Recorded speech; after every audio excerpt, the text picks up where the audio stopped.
Dans la loi de Moïse que l'on nous donne aujourd'hui à lire, nous avons un principe que nous connaissons très bien, que nous connaissons de mieux en mieux dans nos pays, le principe de précaution. Si quelqu'un avait ou était soupçonné de lèpre, il fallait prendre ses précautions et donc on le mettait à l'écart de la communauté avec tout un nombre de prescriptions pour que la contagion possible ne se répande pas. Et c'est ainsi que cet homme, la loi de Moïse est en vigueur au temps de Jésus, la tête couverte jusqu'à la bouche, est dans les lieux déserts où il est censé ne rencontrer personne. Mais les lieux déserts, c'est-à-dire c'est pas le Sahara, mais c'est des lieux de terre entre les villages où on risque de ne pas rencontrer beaucoup de monde.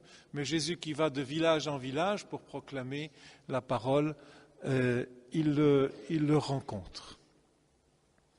Il a déjà entendu certainement parler de Jésus et vient avec lui à la fois dans une confiance, dans une espérance, mais aussi, comme nous souvent, avec un peu mêlé d'un peu de défiance, de doute, de se demander qu'est-ce qui est possible.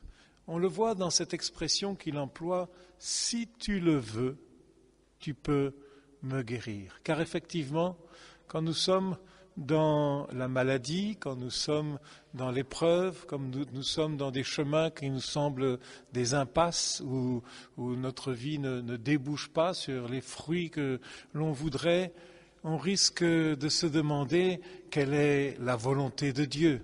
Et il y a beaucoup de scribes et des scribes de chaque époque qui sont pour nous dire que la souffrance est une punition de nos péchés, ou bien que la souffrance est un maître de vie qui va nous faire grandir, ou encore que c'est la volonté incompréhensible de Dieu et qu'il faut s'en remettre, etc.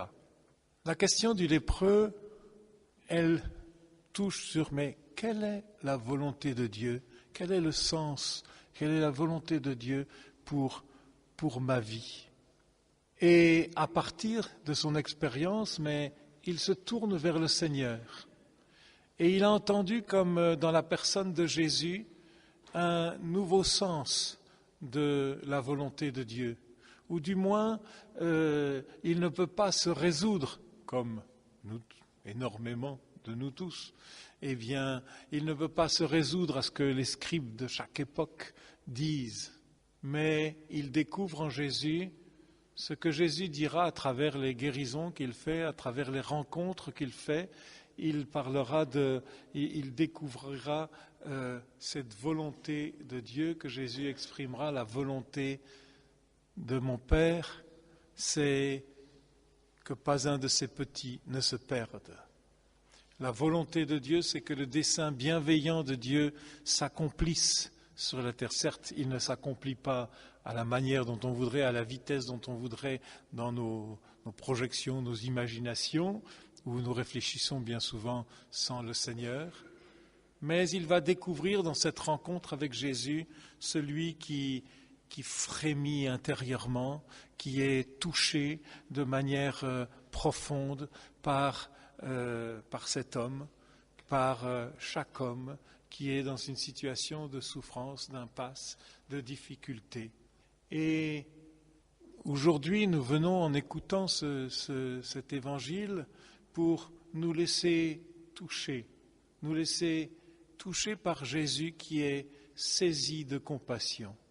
Et Jésus est tellement saisi de compassion que si on lit le texte d'une manière un peu approfondie, on voit que cet homme qui reçoit la guérison, qui est joyeux, qui va l'annoncer partout, alors que Jésus lui avait bien dit, comme fruit, d'être réintégré dans la société, et donc d'aller voir le prêtre et de refaire ce qu'il fallait pour être réintégré pleinement d'une manière dans la société, eh bien cela va avoir une conséquence pour Jésus, qui va annoncer qui va annoncer ce que Jésus est venu faire, qui va annoncer toute la théologie de la rédemption de Jésus. Vous voyez, dans le texte, on dit Jésus, parce que ce gars-là, il n'a pas suivi les consignes comme Jésus disait, eh bien Jésus ne pouvait plus rentrer dans un seul village, il ne pouvait plus rentrer ouvertement dans aucune ville, mais il est resté à l'écart, dans les endroits déserts.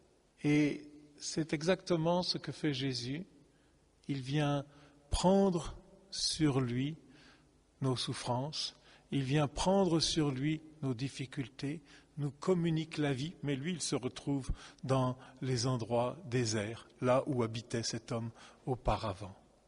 Il vient prendre sur lui notre souffrance, nos impasses, pour nous apprendre à nous offrir au Seigneur, pour nous donner au Seigneur, pour nous entraîner dans ce mouvement de la passion, de l'offrande de lui-même que nous vivons dans l'Eucharistie, pour que notre vie soit transfigurée et qu'il nous entraîne dans sa résurrection auprès de son Père.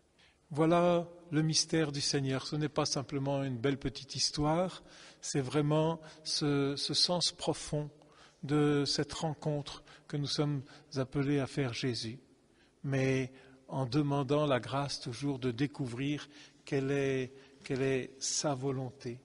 Quand on parle de la rencontre du lépreux, on est toujours aussi saisi, séduit par le personnage de saint François, pour qui la rencontre avec les lépreux et le lépreux a été tout à fait étonnante. Voilà ce qu'il dit dans son testament. Il écrit lui-même « Le Seigneur m'a donné à moi, François, de commencer à faire pénitence de cette manière.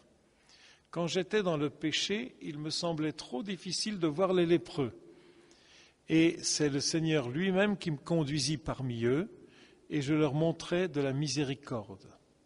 Et quand je les ai quittés, ce qui m'avait semblé si difficile s'est changé en douceur de l'âme et du corps.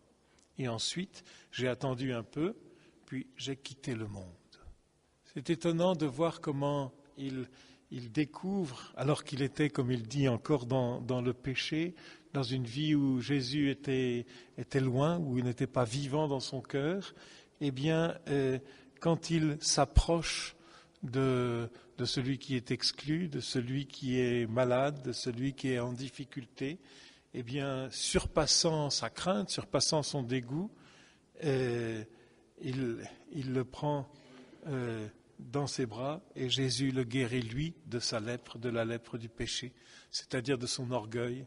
Il le convertit à l'amour de Dieu. Et voilà la victoire profonde de Dieu, notre profonde résurrection, notre résurrection à une vie nouvelle. Eh bien, demandons cette grâce à Jésus. Demandons aussi à saint François de nous apprendre à vivre de cet amour de compassion que le Seigneur veut nous donner, à nous en revêtir et à le porter de l'avant afin de trouver, de ne pas rester sur notre manière de voir. L'orgueil, c'est quoi? C'est simplement l'image que j'ai de moi-même qui est le centre, alors que le centre, c'est l'image de l'être que Jésus m'a donné, que le Seigneur a fait de moi, que je suis appelé à accueillir à chaque instant. Demandons cette grâce de pouvoir nous renouveler dans cet amour de Dieu, nous qui allons recevoir le corps et le sang du Seigneur pour justement nous rappeler que nous sommes son corps, pour nous regarder avec ses yeux et de pouvoir avancer et rendre grâce avec le lépreux et avec tous les amis de Dieu. Amen.